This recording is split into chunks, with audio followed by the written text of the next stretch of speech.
अस्सलाम वालेकुम। Database management system में मैं आपको खुशामदीद कहता हूँ। आज का हमारा ये लेक्चर डेटाबेस मैनेजमेंट सिस्टम पे ही मुश्तमिल है, जिसमें हमें डेटाबेस मैनेजमेंट सिस्टम को डिस्कस करना है, उसकी डेफिनेशन को डिस्कस करना है। उसमें हमने इसके कुछ कंपोनेंट्स हैं डेटाबेस के, जो डेटाबेस मैनेजमेंट सिस्टम उसके, वो कुछ हम डिस्कस करेंगे।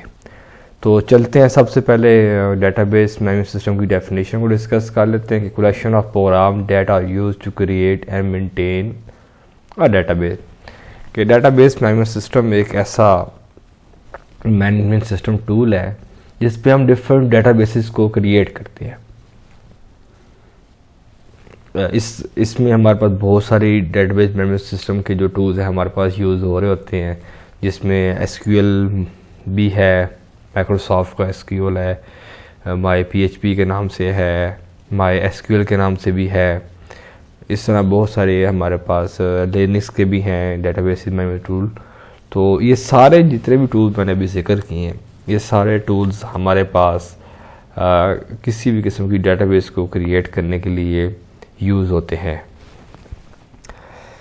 इसके बाद कुछ इसकी फैसिलिटीज़ हैं जिसको हम डिस्कस कर लेते हैं, कि जिसमें सबसे पहली है कि ये इसके अंदर हम डेटाबेस का स्ट्रक्चर डिफ़ाइन कर लेते हैं कि ये डेटाबेस किस तरह काम करेगी, इसका इनर स्ट्रक्चर क्या होगा, इसमें रिलेशनशिप्स क्या होंगे, इसमें प्राइमरी कीज़ क्या होंगी, इसमें फॉरेन कीज़ क्या होंगी, तो इसमें टेबल्स कितने होंगे, वो टेबल्स आप में कनेक्ट कैसे करेंगे, उनमें कौन सी प्राइमरी कीज़ होंगी।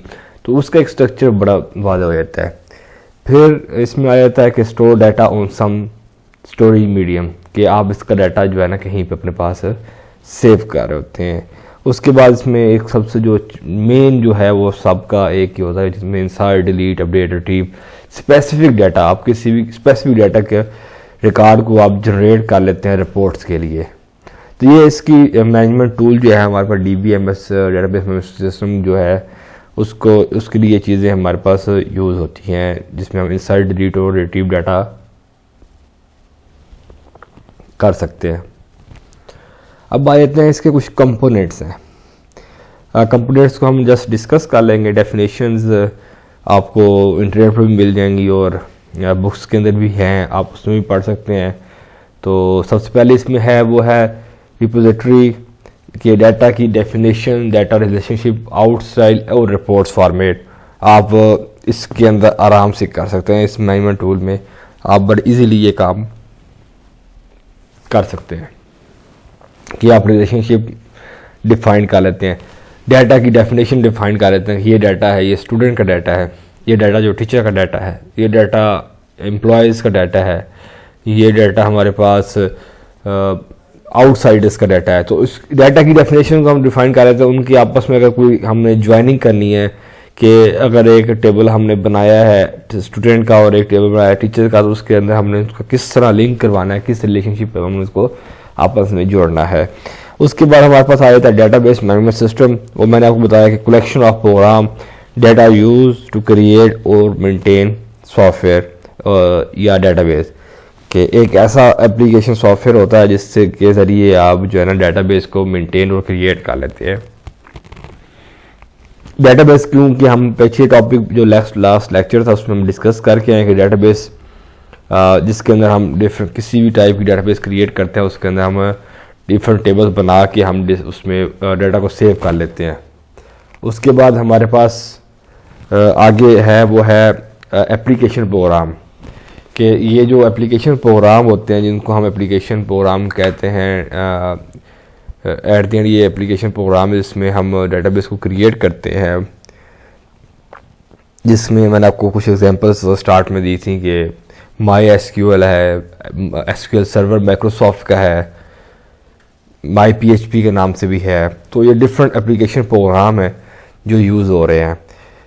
आपकी बुक के अंदर जो स्टूडेंट्स मेरे बुक को फॉलो कर रहे हैं उनमें उनके पास डेवलपर 2000 भी होगा और पावर बिल्डर के नाम से भी होगा। ये सारे ओल्ड वर्जन हैं। जो अभी लेटेस्ट जो हमारे पास एप्लीकेशन प्रोग्राम चल रहा है DBMS का, वो SQL के अंदर माइक्रोसॉफ्ट का है जो कि वहाँ पे चल रहा है।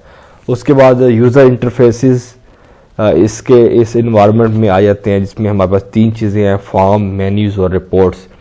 कि इसके अंदर आप फॉर्म्स को जनरेट कर सकते हैं जिसमें आप डिफरेंट डाटा को इंटर कर लेते हैं।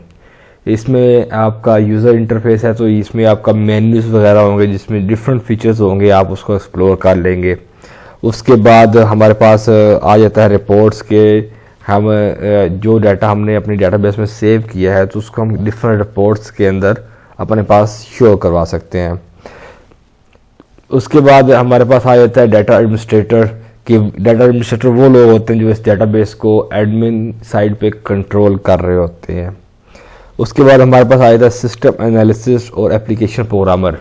सिस्टम एनालिसिस वो लोग होते हैं जो एक सिस्टम को डिफाइन करते हैं कि ये डेटाबेस ऐसे बनेगी। ये बनाते नहीं है, ये सिस्टम को पेपर पे डिज़ाइन करते हैं। जो एप्लीकेशन प्रोग्रामर होते हैं ये उस सिस्टम को डेटाबेस के अंदर क्रिएट करते हैं। लेट्स सपोज आप एक सिस्टम एनालिसिस्ट हैं तो आपने एक डेटाबेस को पेपर पे क्रिएट करना है। उसको क्रिएट करने के बाद उसके सारे आपने कीज़, टेबल को ज्वाइन कैसे करना है वो सारे आपने उसमें डिफाइन कर देते हैं। एक और पर्सन है वो एप्लीकेशन प्रोग्रामर, आप उसको देते हैं तो वो उसको उस DBMS या उस एप्लीकेशन सॉफ्टवेयर के अंदर या MySQL या SQL सर्वर के अंदर उस पूरे टेबल्स को क्रिएट करता है, उनको आपस में लिंक करता है और आप उसके बाद उसको थ्रू क्यूरीज आप उसमें डिफरेंट ऑपरेशन परफॉर्म कर लेते हैं। उसके बाद आखिर में हमारे पास एंड यूज़र है। एंड यूज़र वो लोग होते हैं जिन्होंने आखिर में सिस्टम को यूज़ करना है। तो ये आज का कुछ हमारा टॉपिक था जिसमें हमने डेटाबेस मैनेजमेंट सिस्टम को डिस्कस किया और उसके कुछ कंपोनेंट्स को डिस्कस कर लिया था। तो आज का जो क्वेश्चन हमारे पास वो है कि एप्लीकेशन प्रोग्राम आपने मुझे बताने हैं डेटाबेस मैनेजमेंट सिस्टम में क्या होते हैं। कुछ की मैंने नाम बोले हैं इस वीडियो के अंदर, तो वो आपने अगर नहीं सुने या अपने पास नहीं लिखे तो आप दोबारा जाएं, वीडियो को दोबारा सुने और जो एप्लीकेशन प्रोग्राम मैंने उसमें डिस्कस किए हैं वो आप मुझे आज के क्वेश्चन में लिख के भेजें। तो thank you so much for watching this video. इंशाल्लाह अगला लेक्चर हमारा डेटाबेस अप्रोच के ऊपर होगा, उसके कुछ एडवांटेजेस और डिसएडवांटेजेस डिस्कस करेंगे। इंशाल्लाह मुलाकात होती है। अल्लाह हाफिज़।